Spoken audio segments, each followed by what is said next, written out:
প্রকাশ করতে আমি অক্ষম। আমি ঘটনাটি ওনার মতো করেই বলছি, তাহলে শুরু করছি। আমি তখন সদ্য স্কুল ফাইনাল দিয়ে পরীক্ষা দিয়ে ঘরে বসে আছি। কাজের মধ্যে শুধুমাত্র ক্যারাম খেলা, বন্ধুদের সাথে আড্ডা দেওয়া, আর কখনো ভালো রেস্টুরেন্টে খাওয়া দাওয়া করা, সিনেমা দেখা, এই আর কি। আর বিশেষ কিছু কাজ আমার তখন ছিল না।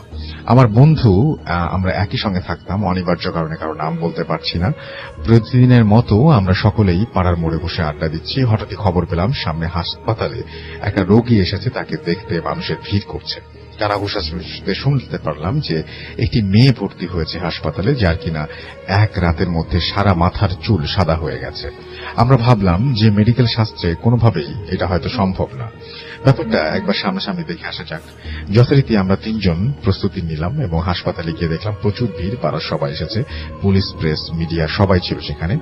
আমাদের ভিড় ঠেলে আমরা রোগীকে দেখা সম্ভব হয়ে উঠল না। আমাদের পাড়ার এক প্রবীণ ব্যক্তি, হরিবাবু ওনার নাম, ওনাকে আমরা হরি জ্যাঠা বলে ডাকি, উনি গেটের থেকে বেরিয়ে আসছেন। আমরা ওনাকে জিজ্ঞেস করলাম যে ঘটনা কি। হরি জ্যাঠা বললেন যে মেয়েটি নাকি রাত্রেবেলা ফোনে কথা বলতে বলতেই হঠাৎ করে সেন্সলেস হয়ে যায় এবং ওইখানে জ্ঞান হারায়। সকালে তাকে টেলিফোন সামনে মেঝেতে পাওয়া যায় এবং তার মাথার পেছনের দিকটা ফেটে গেছে এবং চুলগুলো কোনো একটা কারণে সাদা হয়ে গেছে। আমাদের খুব সুবিধা হলো না, তার কারণ এইটুক মানে পাড়ার মোড়েই আমরা শুনেছিলাম। কিছুটা উদাস হয়ে আমরা পাড়াতে ফিরলাম এবং আসল খবরটা পাওয়া গেল মিলনের কাছ থেকে। মিলন বলল যে আমাদের আরেক বন্ধু, সে বলল যে মেয়েটি নাকি রাত্রেবেলা মাঝে মাঝে এই ক্লাবে ফোন করত এবং গল্প করত, আর সেই রাত্রেও নাকি তাই হয়েছিল। কিন্তু হঠাৎ করেই ফোনের অপর প্রান্তে বিকট আওয়াজ সে শুনতে পায় এবং দেখে পরিচিত এক ব্যক্তি তার ঘরে উপস্থিত। এই পর্যন্ত বলে সে বলল যে ভাই, আমি এইটুকু জানি। আকাশ তখন হঠাৎই মিলনকে বলল, ভাই তুই ওই নাম্বারটা জোগাড় করে দিতে পারবি ফোনের, তোকে বিকেলবেলা কিছু খাওয়াবো আর কি, মানে কাটলেট খাওয়াবো আর কি। মিলন বলল ঠিক আছে, দেখছি। এবারে আকাশকে জিজ্ঞেস করলাম, কিরে তুই নাম্বারটা চাচ্ছিস কেন, ওটা দিয়ে কি করবি? আকাশ বলল, একবার ফোন করে দেখবো কি হয়। রমেশ ছিল আমাদের মধ্যে একটু ভীতু প্রকৃতির, কিন্তু প্রথমেই সে বলল যে এরকমটা করা ঠিক হবে না, কোথা থেকে কি হয়ে যায়। আমাদের বন্ধুদের মধ্যে আমি এবং আকাশ ছিলাম একটু ভীষণ অ্যাডভেঞ্চার প্রিয়। বললাম ধুর, কি আর হবে, একটা ফোন, তাতে আবার কি, যা হোক দেখা যাবে, মজা হবে। আজ রাত্রেবেলা আমরা করব এবং সবাই রাত 10টার মধ্যে বাসায় চলে আসবে। যথারীতি যেমন কথা তেমনই কাজ। বিকেলের মধ্যে সবাই ফোন নাম্বার জোগাড় করা হয়ে গেল এবং আমরা 3 জন 10টার ভেতরে আমাদের বাড়িতে এসে উপস্থিত হলাম। খাওয়া দাওয়া সেরে দরজা বন্ধ করে টেলিফোন নিয়ে বসলাম। তখন আনুমানিক রাত 12:30 বাজে। রিসিভার হাতে নিয়ে ডায়াল করলাম। ডায়াল করার সাথে সাথে রিং হলো, কিন্তু উল্টে অপর প্রান্ত থেকে একটা মহিলা কণ্ঠস্বর ভেসে উঠল, দিস নাম্বার ডাজন্ট এক্সিস্ট। আমি ফোনের রিসিভারটা হতাশ হয়ে নামিয়ে রাখলাম এবং আকাশকে বললাম যে এই নাম্বার তো এক্সিস্টই করছে না বলছে। আকাশ রেখে গিয়ে বলল, ধুর, তোর হাতে লাগছে না, আমাকে দে, ট্রাই করি। এবারে আকাশ ডায়াল করলো এবং একই জিনিস শুনতে পেল এবং নাম্বারটির কোনো অস্তিত্ব নেই। কিন্তু আকাশ যেটা করেছিল, ও কান থেকে রিসিভারটা নামায়নি। এবার একটা মহিলা কণ্ঠ শোনা গেল, যিনি বলছেন যে তোমরা আমাকে বিরক্ত করছো কেন। আকাশ বলল, এই নাম্বারটা আমরা পেপারে পেয়েছি, তাই ডায়াল করলাম, বিরক্ত করা আমাদের উদ্দেশ্য ছিল না। তখন অপর প্রান্ত থেকে সেই মহিলা বলল যে বিরক্ত করা তোমার উদ্দেশ্য ছিল না, কিন্তু আমি ভীষণ বিরক্ত হলাম, আমি শান্তিতে ঘুমিয়েছিলাম। এই পর্যন্ত বলে উনি হাসতে থাকলেন এবং তিনি বললেন তোমাদের সাথে যেটা হবে সেটার জন্য আমরা দায়ী নই। হাসি যাকে মানে একদম অট্ট হাসি। আকাশের মুখ চোখ দেখলাম একটু শুকিয়ে এসেছে। এবার কান থেকে ফোনটা নামিয়ে আমাকে দিল। আমি ফোনের রিসিভারটা কানে নিয়ে দেখি কোনো শব্দ নেই, ফোনের লাইন কেটে দেওয়া হয়েছে। আমি তখন আকাশকে জিজ্ঞেস করলাম, কি রে, কি বললো, বলবি তো? ও আমাকে সংক্ষেপে ঘটনার বিবরণ দিল। আমি বললাম, এই ব্যাপার নিশ্চয়ই কোনো ক্রস কানেকশন হয়েছে এবং ভদ্রমহিলা দেখে এই কথা বলেছেন, দেখ সকালবেলা পুলিশকে না আবার আমাদের নাম্বারটা দিয়ে দেয়। এবার রমেশ বলল, অনেক হয়েছে তোদের অ্যাডভেঞ্চার, এবার বন্ধ কর, চল সবাই ঘুমায়, অনেক রাত হয়েছে। তারপর আমরা সবাই যে যার মতো ঘুমিয়ে পড়লাম। এরপর 7 দিন কেটে গেল, কোনো কিছু হয়নি। হঠাৎ একদিন ভোরবেলা প্রায় 5:30 বাজে, তখন ঠিক মতো আলোও ফোটেনি, আকাশ আমার বাড়িতে এসে হাজির। দেখলাম ও ভীষণ ভয় পেয়ে রয়েছে এবং আমি বললাম, কি রে, এত সকালবেলা কি ব্যাপার? এবার আকাশ বলল, ভাই আমার সাথে অদ্ভুত অদ্ভুত সব ঘটনা ঘটছে। আমি বললাম, কিরকম? উত্তরে আকাশ বলল, আমি রাত্রেবেলা ঘুমাচ্ছি, হঠাৎ বুঝতে পারলাম ঘরের মধ্যে আমি ছাড়াও অন্য কেউ আছে। সে ক্রমাগত পায়চারি করছে। আমি আলো জ্বালিয়ে দেখি ঘর ফাঁকা। তখন বাথরুমে গেলাম, গিয়ে স্পষ্ট বুঝতে পারলাম আমার পেছনে কেউ সে দাঁড়িয়েছে, কিন্তু ঘাড় ঘুরিয়ে দেখি কেউ নেই। বিছানায় এসে পুনরায় ঘুমানোর চেষ্টা করলাম, কিন্তু কিছুতে ঘুম আসলো না। আমি বললাম, কোনো ভূতের সিনেমা দেখেছিস, হয়তো তারই এফেক্ট একটা। তার উত্তরে সে যেটা বলল, আমি একটু চিন্তিত হয়ে পড়লাম। আকাশ বলল, ভোরবেলা আমি ঘুমোচ্ছি, তখন আনুমানিক 3:30-4টা বাজে। আমার কানের সামনে ফিসফিস করে এক মহিলা কণ্ঠস্বর আমাকে বলল, আমি ঘুমাচ্ছিলাম, আমাকে কেন জাগালি? আমি ধর্মর করে বিছানায় উঠে বসলাম এবং আমি বললাম যে, কে তুমি? দেখলাম যে ঘরে কেউ নেই, কিন্তু আস্তে আস্তে নাম শুনতে পেলাম। নামটি হচ্ছে মোহিনী। আমি বললাম, এসব তোর মনের ভুল, ওগুলোকে অত বেশি পাত্তা দিস না। তারপর আকাশকে কোন রকমে বুঝিয়ে সুঝিয়ে বাড়ি পাঠালাম। আমি এবার চিন্তা করতে লাগলাম যে এই নামটা আকাশ বলল সেটা কোত্থেকে সে জানলো, নাকি নিছক বানিয়ে বলছে। যাই হোক, এরকম ভাবেই দিন কাটতে লাগলো। আকাশ রাতের বেলা দুঃস্বপ্ন দেখে, ঘুম থেকে চমকে ওঠা, খাওয়া দাওয়া ঠিকঠাক করে না। আকাশের শরীর একেবারে ভেঙে পড়লো, বাড়ি থেকে বেরোয় না, সারাক্ষণ বাড়িতেই থাকে। বাড়িতেও বেশিরভাগ সময় ঘর বন্ধ করে রাখে। আমরা গেলে ওর মা বলে আকাশের শরীর খারাপ, ও ঘুমাচ্ছে। আমাদের সঙ্গে ওর যোগাযোগ আস্তে আস্তে কমে গেল। আমাদের এখানে গলগ্রিন নামে একটা জায়গা আছে, জায়গাটা মোটামুটি ফাঁকা থাকে। সন্ধ্যেবেলা একদিন আমি সাইকেল নিয়ে ওখান থেকে ফিরছি, হঠাৎই আমার মনে হলো যে পেছনের ক্যারিয়ারে কেউ যেন বসে আছে। এরকম হামেশাই হতো যে আমি রাস্তা দিয়ে যাচ্ছি, আমার কোনো বন্ধু দেখে যে সাইকেলে চেপে বসলো, তাই আমি ঘাড় না ঘুরিয়ে চলে আসি। এবারে তাকিয়েছি, হঠাৎ করে তাকিয়েছি এবং দেখছি একটা 4 চাকা গাড়ি এসে একদম আমার সামনে এসে ব্রেক করলো। প্রায় একটু জন্য ধাক্কা লাগেনি। আমি কোন রকমে বাড়ি ফিরলাম। রাত্রেবেলা খাওয়া দাওয়ার পর বিছানায় শুয়েই এসব নিয়ে ভাবছি, হঠাৎ দেখলাম আমার টেবিল ল্যাম্পটা ধপ করে বন্ধ হয়ে গেল। আমি উঠে সেটাকে চেক করার জন্য গেলাম, দেখি বাল্ব আছে, কানেকশন আছে, কিন্তু আলো জ্বলছে না। হঠাৎই আমার মনে হলো, যাই পাশের রুম থেকে একটা বাল্ব নিয়ে লাগিয়ে দিই। এই বলে আমি পাশের রুমে গিয়েছি এবং আলো জ্বলে উঠল। আমি ভাবলাম ঠিকই আছে, ভালোই আছে সবকিছু। তারপর আমি বাথরুমে গেলাম। বাথরুম সেরে যখন আয়নার সামনে দাঁড়িয়ে চোখে মুখে জল দিচ্ছি, তখন দেখলাম আয়নার কাঁচটা যেন ঝাপসা, ঠিক যেরকম শীতকালে হয়। আর সেখানে লেখা রয়েছে মোহিনী। নামটা দেখার সাথে সাথেই আমার মাথা আর কাজ করছিল না। আমি তখনই এসে আকাশকে ফোন করলাম। রিং হচ্ছে অপর প্রান্তে, ফোনটা কেউ ধরছে না। ফোনটা বেজে বেজে বন্ধ হয়ে গেল। একটা মহিলা কণ্ঠ হঠাৎই বলে উঠল, আমাকে তোমরা কেন বিরক্ত করছো? আমি তো ঘুমাচ্ছিলাম, আমাকে কেন জাগালে? তৎক্ষণাৎ আমার হাত থেকে ফোনটা পড়ে গেল। সেদিন রাতে আর আতঙ্কে ঘুমাতে পারলাম না। পরের দিন সকালবেলা উঠে ভাবলাম যে বাড়ির বড়দের ব্যাপারটা জানাতে হবে, কিন্তু আমি বুঝতে পারিনি ততক্ষণে অনেক দেরি হয়ে গেছে। সকাল হতেই মা আমাকে বললেন, তুই এক্ষুনি আকাশদের বাড়িতে যা, আকাশের শরীর খুব খারাপ। আমি সঙ্গে সঙ্গে বাড়ি থেকে বেরিয়ে আকাশদের বাড়ি গেলাম এবং শুনলাম আকাশ মারা গেছে। সকালবেলা বাথরুমে আকাশের বডি উদ্ধার করা হয়েছে। গলায় 4 আঙ্গুলের দাগ এবং চোখটা উল্টে গেছে, চোখের নিচে রক্ত জমে লাল হয়ে আছে। আকাশের বাড়িতে ওর বাবা মা ছাড়া কেউ থাকে না, আর বাবা মা নিজের সন্তানকে খুন করবে এটা হতেই পারে না। তাহলে কি হলো? আকাশের প্রাণটা কিভাবে গেল? আমি এসব নিয়ে ভাবছি। হঠাৎ দেখি আমার পাশে রমেশ। খবর পেয়ে সেও এসে হাজির হয়েছে। রমেশ আমাকে ফিসফিস করে বলল, ফোনের ব্যাপারটা কাউকে কিছু বলিস না, আমরা কিছুই জানি না। পুলিশ জিজ্ঞেস করলে এই কথাই বলবি। আমি বললাম, মানে? রমেশ বলল, মানে কিছু না, কখনো ডার্ক এনার্জি নিয়ে খেলতে যাওয়া ঠিক না। দেখলি তো আকাশের কি হলো? তুই জানিস 7 দিন ধরে আমার সাথে কি ঘটনা ঘটছে। আমি গোটা ব্যাপারটা ইগনোর করে গিয়েছি, তাই আমার কিছু হয়নি। আমি বললাম, তোর সাথে আবার কি হয়েছে? তখন রমেশ বলল যে আমার ঘরে বিভিন্ন জায়গায় আমি মোহিনী নামটি লেখা দেখি এবং আমি বাথরুমে আয়নায় যখন মুখ দেখতাম তখন অন্য কারো রিফ্লেকশন দেখতে পেতাম। কার রিফ্লেকশন? কোনো মানুষের। তাতে রমেশ বলল, একটি মেয়ের। সে কি বিভৎস চেহারা নিয়ে চেহারা ভাই, আমি তোকে ভাষায় বর্ণনা করতে পারবো না। যাই হোক, আমি পুরো ব্যাপারটা ইগনোর করে চলে আসতাম। ব্যাপারটা মনে করতাম কিছুই হয়নি, মনে করতাম যে আমার মন আমার সাথে খেলছে। আমি রাতের পর রাত জেগে থাকতাম, কানে হেডফোন দিয়ে ওয়াকম্যান দিয়ে গান শুনতাম। স্পষ্ট বুঝতে ওরা তো টোকা দিচ্ছে। প্রতিদিনই ফোনটা বেজে উঠত এবং একটা খুব হিসিং ভয়েসে কেউ শুধু তার নামটা বলতো, যে নামটির নাম ছিল মোহিনী। এই ছিল দাদার জবানবন্দি। এবারে সংক্ষেপে আমি প্রথমে সাসপেন্সটা ক্রিয়েট করেছিলাম এবং রিভিল করছি। পেপারে একটা নিউজ বেরিয়েছিল অনেক বছর আগে এবং তাতে একটা এরকম ধরনের ঘটনা ছিল এবং ইন্টারনেট ব্লগে রিসার্চ করে আপনারা দেখতে পারেন। এই ছিল ঘটনা এবং আমি ধারণা করছি যে ঘটনাটি আপনি ঠিক মতো লিখেছেন এবং এই ঘটনাটি আপনি ঠিক জায়গায় শুনেছেন, এবং এই ঘটনা যদি সত্যি হয়ে থাকে তাহলে খুবই অদ্ভুত ব্যাপার এবং খুবই আশ্চর্যজনক একটা ঘটনা। অন দ্যাট নোট আমরা চলে যাবো একটা ছোট্ট বিরতিতে। বিরতির পরে আবারও ফিরে আসবো।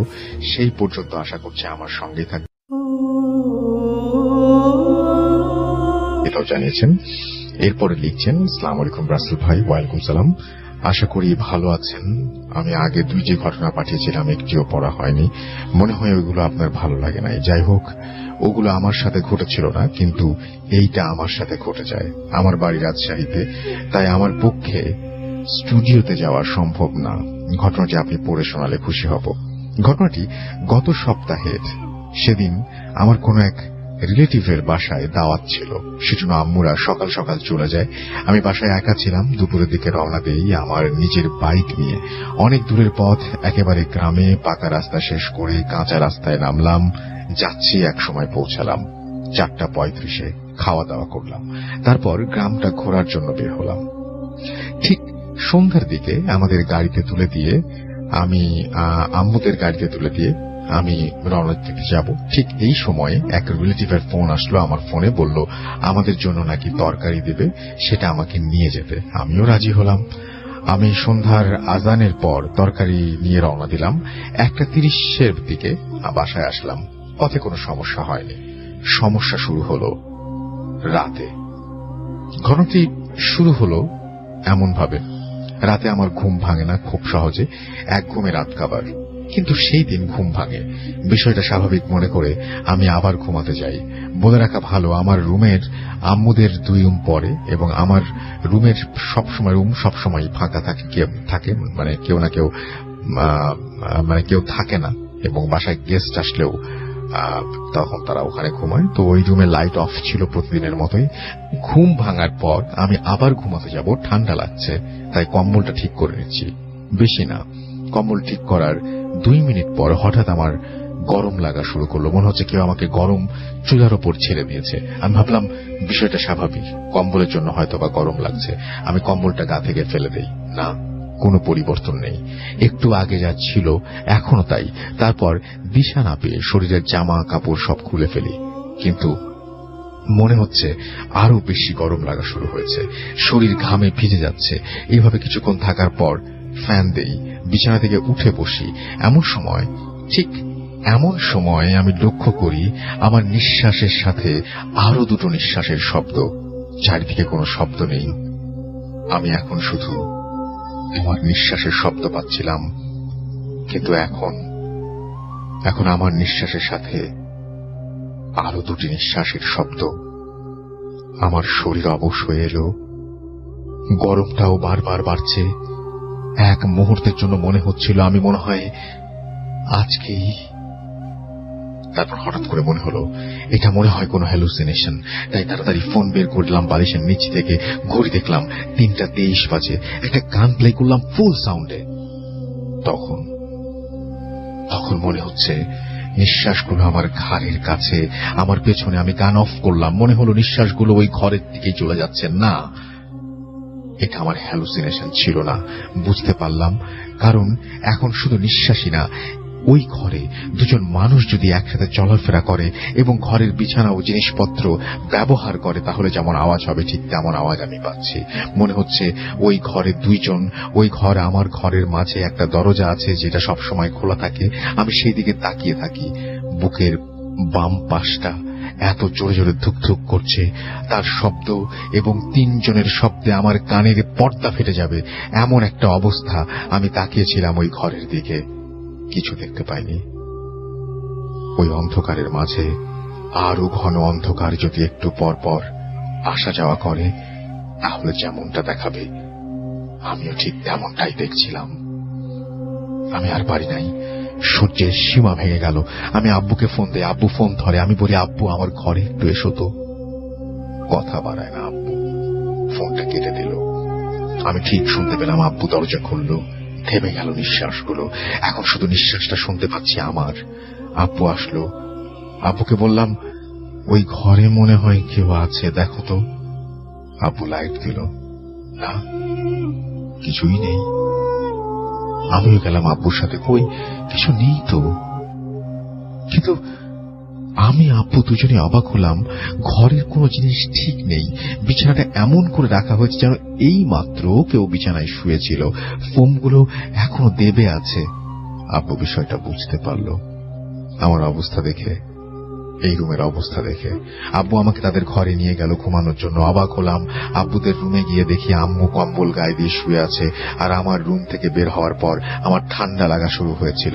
আব্বু তাদের সাথে ঘুমোতে বলল, কিন্তু কম্বল ছিল না আমার গায়ে দেবার মতো। তাই আম্মু আব্বুকে বলল কম্বলটা নিয়ে আসতে। মজার বিষয়টা হচ্ছে, আব্বু যখন আমার রুমে ঘরে কম্বল আনতে যায়, তখন আব্বুও ঠিক শুনতে পায় সেই দুটি নিঃশ্বাসের শব্দ। ঘটনা এখানে শেষ, কিন্তু আমাকে পরের দিন ঝাড়ফুঁক করতে করে আনা হয়। কয়েকটা আমল বলে দেওয়া হয়, আমি এগুলো করছি। এখন প্রতি রাতেই ঘুম ভাঙা শুরু হয়েছে, কিন্তু নিঃশ্বাসের শব্দটা পাই না। মাঝে মাঝে পাই। আমার সাথে এটা কেন হলো আমার জানা নেই, তবে ঘটনাটি বিশ্বাস কিংবা অবিশ্বাস করা পুরোই আপনার ব্যাপার। কেউ ওই পরিস্থিতিতে না পড়লে বুঝবেন না ওই পরিস্থিতিতে কেমন লাগে। ভালো থাকবেন, আমার জন্য দোয়া রাখবেন। এর মধ্যে আরো কিছু ইমেইল করব। এই ছিল ঘটনা। তো বলছি, আপনারা বেশি করে ঘটনা পাঠান, অডিও ক্লিপ পাঠান। চলে যাচ্ছি ঘটনায়। হ্যালো, আসসালামু আলাইকুম রাসেল ভাই। ওয়ালাইকুম সালাম।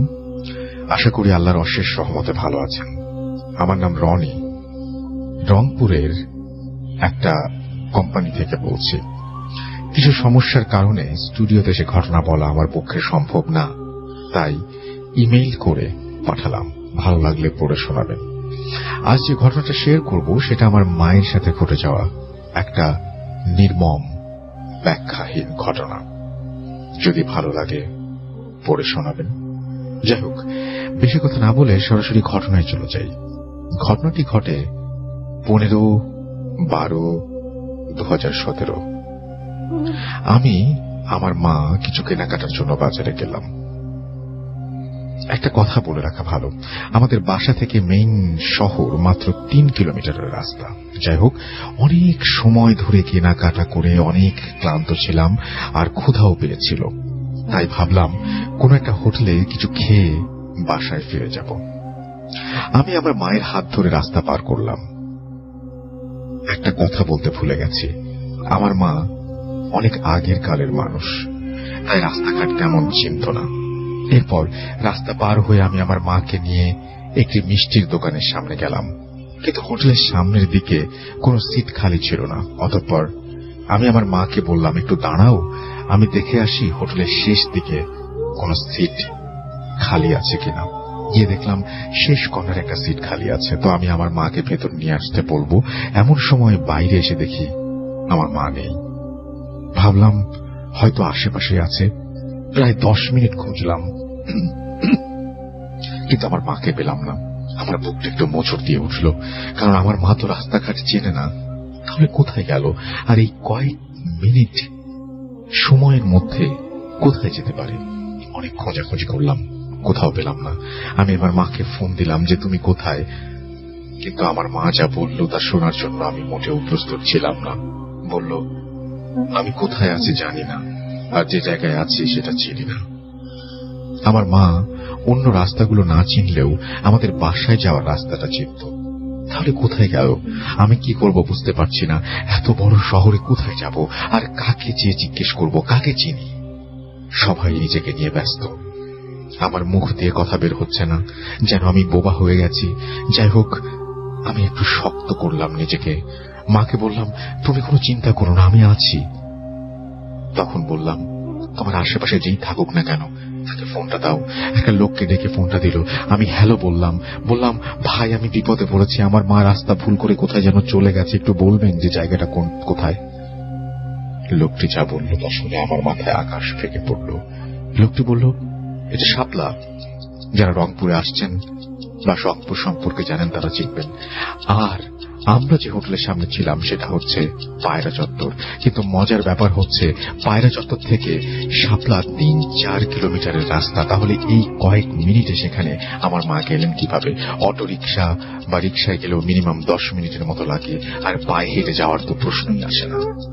আর তাহলে ওই রংপুর সিটি কর্পোরেশন নির্বাচন চলছিল, ওই সময় রাস্তায় অনেক জ্যাম ছিল। তো যাই হোক, আমি লোকটিকে বললাম, ভাই ওনাকে একটা রিক্সায় তুলে দিয়ে পায়রা চত্বরের কথা বলেন। লোকটি আমার মাকে রিক্সায় তুলে দিয়ে ঠিকানা বলে দিল। এরপর 15-20 মিনিট পর আমার মা আসলেন। কোনো কথা বলতে পারছেন না, শুধু ঘামছেন আর কাঁপছেন। মনে হয় এখানে পড়ে যাবেন। আর কিছু না খেয়ে আমি সোজা মাকে নিয়ে বাসায় আসলাম। একটু ঘুমানোর পর মাকে জিজ্ঞেস করলাম, কি হয়েছিল তোমার, আর তুমি এত দূরে গেলে কিভাবে? উত্তরে মা যা বলল তা শুনে আমি রীতিমতো অবাক। বলল, তুই যেখানে রেখে আমাকে মিষ্টির দোকানের ভেতরে গেলি, তখন কোন একটা বাতাস আমার গায়ে এসে লাগলো। একটু পর দেখি তুই নেই, আর আমি যে জায়গায় দাঁড়িয়ে, সে জায়গাটি আমি আগে কখনো দেখিনি। পরে সবার মুখে শুনতে পারলাম মিষ্টির দোকানে নাকি জিনের মানুষের চেহারা ধরে মিষ্টি কিনতে আসে। হয়তো এটা তাদেরই কাজ। এই ছিল আমার ঘটনা। যদি পড়ে শোনান অনেক খুশি হব। আমার কাছে আরো অনেক ঘটনা আছে, উৎসাহ পেলে পাঠিয়ে দেব। আল্লাহ হাফিজ। রনি। ঘটনা আপনারা শুনলেন, আপনারাই বলবেন যে কি রহস্য আছে। একটি বাতাস গায়ে লাগার সঙ্গে সঙ্গে সেই বাতাস একটা মানুষকে ছিটকে এত দূর নিয়ে যাবে, এটা কিভাবে সম্ভব? চোখের নিমেষে একটা মানুষ কিভাবে একটা জায়গা থেকে এত দূরে ছিটকে যেতে পারে? তো সাইক্লোন না। আপনারাই জানান কি হয়েছিল সেদিন।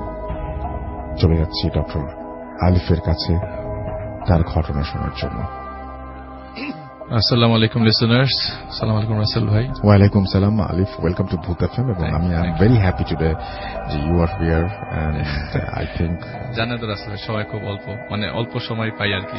একদম নিজের জন্য অল্প সময় পাই আর কি, সেটাই। তারপর আজকে চলে আসছি। আমি এক সপ্তাহ 10 দিন আগে বলেছিলাম যে আমি আসবো। একদম, and you are looking good. So আমরা চলে যাই সরাসরি ঘটনায়। জি, তো রাসেল ভাই ঘটনা শুরুর আগে এই যে লুকিং গুড যেহেতু বললেন, সুলতান ভাইকে ধন্যবাদ দিতে হয়, আমার ট্রেনার। তো ঘটনা শুরু করবো, যার ঘটনা শুরু করবো তার নাম জামিল। তো উনি ঢাকায়, গ্রামের বাড়ি ভোলা। এই যে আজকে যে ঘটনাটা রাসেল ভাই শুরু করলেন আপনি একটু আগে, বাতাসে নিয়ে গেল, আমার ঘটনাটা একটু কানেক্টেড। ওকে। তো ভোলা থেকে সে ঢাকায় একটা কলেজে অনার্স পড়ার জন্য চান্স পায় 2002 সালে। আচ্ছা। তো চান্স পাওয়ার পরে এক আত্মীয়র বাসায় সে ওঠে। আত্মীয়র বাসা হচ্ছে আপনার পুরান ঢাকাতে। তো আমার আজকে ঘটনা রিলেটেড মোটামুটি পুরান ঢাকা রিলেটেড ঘটনা। আচ্ছা। তো সে আত্মীয়র বাসায় থাকার পর ওই যে কিছু মানুষজন আছে যে কয়েকদিন পছন্দ করে, একটা সময় ডিসলাইক করতে থাকে। তারও ঘটনা সেরকম হয়েছে যে বাসায় সে থাকা শুরু করলো, সেই বাসার মানুষজন একটা সময় একটু চিৎকার চেঁচামেচি করতে থাকে, সেই বাসাটায় থাকে বা কিছু একটা সময় ফেড আপ হয়ে সে ডিসিশন নেয় যে না, কত এরকম আত্মীয় বাসায় থাকবো, আমাকে একটা নতুন বাসা নিতে হবে, যাতে আমি পড়াশোনা করতে পারি, বা বাসায় যে আর নিজের একটা এনভায়রনমেন্ট দরকার আর কি। তো সে বাসা খোঁজার জন্য বের হয়। একটা পর্যায়ে তাদেরকে বলে যে আমি বাসা খুঁজছি, আপনারা টেনশন করেন না। তো বাসা খুঁজতে খুঁজতে শেষ পর্যন্ত তার সে একা মানুষ, একটা রুম দিবে এরকম লোকজনও পাওয়া যায় না, আবার সে একা একটা রুম নিয়ে এরকম ভাড়াও পাওয়া যাচ্ছিল না ওই মুহূর্তে। তো শেষ পর্যন্ত সে যাত্রাবাড়িতে একটা বাসা নেয়, একটা বাসা পায় আর কি। আচ্ছা। 2002 সালের ঘটনা রাসেল ভাই। ওই মুহূর্তে বাসা পাওয়াটা যাত্রাবাড়িতে খুব ইজি। উনি বলে যে তখন অনেক বাসা যাত্রাবাড়িতে ছিল। তো সে একটা রুম পায়, যেই বাসাটায় ভাড়া নেয় ওই বাসার মালিক একজন হোটেল ব্যবসায়ী, ভাতের হোটেল আছে তার মেসিয়াররা আবার যেই জায়গাটায় উনি ভাড়া দিতে চাচ্ছেন ঠিক পাশের রুমটাতে তার মেসিয়াররা থাকে। আর সে যে রুমে থাকবে সেই রুমটা হচ্ছে কর্নারের একটা রুম। সেই রুমে আবার ওনার হোটেলের রান্না হতো আগে। তো যেখানে হোটেলের রান্না হতো সেই জায়গায় এখন আর রান্না হয় না। তো সে চিন্তা করে না, এই রুমটা ভাড়া দিয়ে দিব। তো সে ভাড়া দেয়, একটা সময় টুলেট খুঁজে সে রুমটা পায়। তো সবকিছু কনফার্ম করে সে তার অল্প বিছানা নিয়ে এখানে চলে আসে। ঘটনার দিন যাই। ঘটনার দিন আপনার ওই সময়টা আর কি গরম, মানে ওই দিনটা প্রচন্ড বাতাস। এই বাতাস বইতে বইতে কাল বৈশাখীর দিকে রূপ নেয়, মানে যে অনেক বড় ঝড় আসবে আর কি। আচ্ছা। তো বাসের মধ্যেই ছিল সে। বাস থেকে যখন সে বাসার দিকে নেমে বাসার দিকে দৌড় দেয়, কারণ মনে হয় যে ঝড়ের সাথে এখন বৃষ্টিটাও নামবে, সে দৌড়ে বাসায় যায়। বাসায় ঢুকতেই ইলেকট্রিসিটি চলে যায়। আর ওই মুহূর্তটাতে এরকম ছিল যে 2 ঘন্টা ইলেকট্রিসিটি থাকতো না, 1 ঘন্টা থাকতো। আচ্ছা। তো সে বাসায় ঢোকার পরে অন্ধকার, মোমবাতি জ্বালায়। মোমবাতি জ্বালানোর পর দেখলো যে রান্না বান্না তো কিছু হয় না, রাতে তো কিছু খেতে হবে, যা আছে তাই কোটা শুরু করে। তো সবজি কুটছে, এমন সময় বাতাসে হঠাৎ করে মানে বাথরুমের একটা জানালা ভেঙে কাঁচ ভাঙার শব্দ আসলো। সে জিনিসটাকে নর্মাল হিসেবেই নিল, কারণ বাইরে তো আসলে অনেক বাতাস হচ্ছে, হয়তো বাথরুমের জানালাটা, ওই ছোট জানালাটা বন্ধ করা হয়নি, তো তার এইসব জানালা সব বন্ধ। তো সে একটা পর্যায়ে চিন্তা করলো যে না, রান্নাটা চুলাতে বসিয়ে, তরকারিটা বসিয়ে তারপরে যাবো চেক করতে। ইলেকট্রিসিটি আসলেই ভালো, কারণ আমি যদি এখন বাথরুমে যাই তার পায়ের মধ্যে কাঁচ টাচ বিঁধতে পারে। সে কি করলো, মোমবাতি নিয়ে, দেখে তো ইলেকট্রিসিটি আসছে না, সে মোমবাতি নিয়ে বাথরুমে কিউরিসিটি বসে যে আসলে কি ভাঙলো। মানে দরজা খুলে সে যখন মোমবাতিটা জানালার দিকে নিত, ওই মুহূর্তে যেটা দেখলো সেটা হচ্ছে একটা মাথা, একটা মানুষের মাথা ওই জানালাটার মধ্যে আটকে আছে। ও মাই গড। আর ওই মাথা বেয়ে বেয়ে রক্ত তার দেয়াল চুয়ে চুয়ে পড়ছে। তো ওনার কথা হচ্ছে যে আমার হাতে একটু রক্ত, মানে হাতে একটু কেটে গেলে আমি অজ্ঞান হয়ে যাই রক্ত দেখলে, আর এটা তো মাথা একটা, আমার তো এই মুহূর্তে থাকার কথা না। সে অজ্ঞান হয়ে যায়। আচ্ছা। বাথরুমের সামনেই অজ্ঞান হয়ে পড়ে। এমনও না যে কেউ রেস্কিউ করতে আসবে বা কোনো চিৎকার দিল, কারণ তার সাথে তো কেউ থাকে না। পরের দিন যখন ঘুম ভাঙার পর সে দেখতে পেল যে সে সকাল হয়ে গেছে, তার ইউনিভার্সিটি যাওয়া হয় নাই, এবং মোস্ট ইম্পর্টেন্ট কেস, যেটা রাতের বেলা চুলায় ছিল সেটা পুড়ে একদম ছাই হয়ে গেছে। তো সে চুলাটা বন্ধ করে, পুরো রুম অন্ধকার, সাফোকেটেড হয়ে গেছে। পুরো রুমের মধ্যে ওই যে ধোঁয়া পুরো রুম সাফোকেটেড। তো সে কাশতে কাশতে দরজা খুলে একটা পর্যায়ে সে উপরে যায় বাড়িওয়ালার কাছে, যে আপনি, বাড়িওয়ালাকে ওই মুহূর্তে বাসায় পায় না, সে হোটেলে যায়, বাড়িওয়ালার কাছে যে জিজ্ঞেস করে আপনার এই বাসা থেকে কোনো সমস্যা আছে কিনা। আমি রাতের বেলা খুব খারাপ জিনিস দেখেছি, আমার কাছে মনে হয় না যে এরকম, এটা খুব নর্মাল ঘটনা আমার কাছে, আমার সাথে যেটা ঘটেছে গতকালকে। বলে যে না, তোমার পাশের রুমে তো মেসিয়ারা থাকে। বাড়িওয়ালা এরকম বড় পরেজগার দাঁড়িয়ালা, বলে যে তোমার পাশে তো মেসিয়ারা থাকে, ওদের তো কোনো সমস্যা না, তোমার কেন সমস্যা হবে? তোমার ঠিক পাশের রুমে যদি কোনো বিপদে পড়ো, তুই ভিতর থেকে সিট, আমি বাড়ির থেকে ওই পাশ থেকে সিটকানিটা খুলে দিব, বিপদে পড়লে ভিতর থেকে দরজা খুলে তাদের সাথে হেল্প নিও। আচ্ছা, আশা করি কোনো সমস্যা নেই। তো সেই আশায়, আর বাসাও তো পাওয়া কঠিন, তো সে মানে অপশন রাখলো যদি ঝামেলা হয় আমি ছেড়ে দিব, কিন্তু ওই মুহূর্তে তার কিছু ঘটতে থাকলো না।